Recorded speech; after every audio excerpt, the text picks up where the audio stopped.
Turabasuhuje inshuti bakunzi ba Mugisha Group Time, umwanya rero tugarutse kubagezaho amakuru atandukanye ari kuvugwa mu mikino, ariko akaba ari amakuru yibanda cyane ku mugabane w'i Burayi.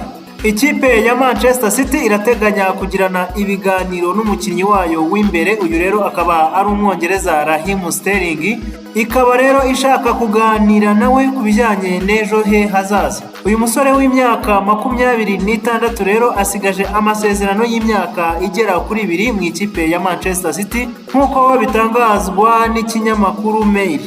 Ikipe ya Manchester United biravugwa yuko yamaze kwibikaho uwitwa Jadon Sancho, uyu rero akaba ari umukinnyi wa Borussia Dortmund. Rero ikipe ya Manchester ikaba imaze igihe imwirukaho cyane, nk'uko rero baca umugani mu kinyarwanda ngakiziritse ku muhoro gasiga kawuciye. Manchester United rero ikaba yamaze kwibikaho uyu musore.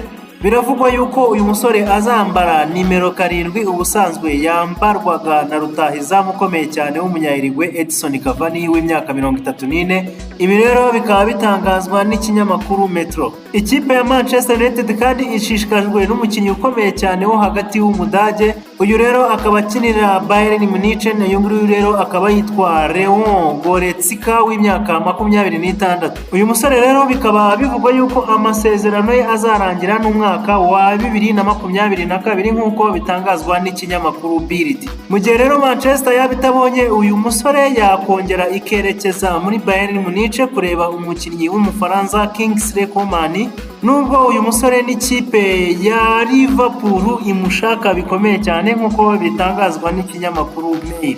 Rutahizamu wa Paris Saint-Germain uyu rero akaba ari umusore ukiri muto cyane Kylian Mbappe w'imyaka 22, yabwiye ikipe ya Paris Saint-Germain aho ku ruhande rwe ahagaze ko atazongera kongera amasezerano muri ikipe ya Paris Saint-Germain. Amasezerano rero asanganywe muri iyi kipe akaba yarasigaje umwaka umwe gusa nk'uko bitangazwa n'ikinyamakuru Mail. Gusa umuyobozi wa Paris Saint-Germain akaba ari boss Nasser Al-Khelaifi, rero akaba yabwiye umuyobozi wa siporo akaba ari Leonardo ko agomba kugirana ibiganiro byihuse n'uyu musore kugira ngo uyu musore byanga byakunda agume i Parc des Princes.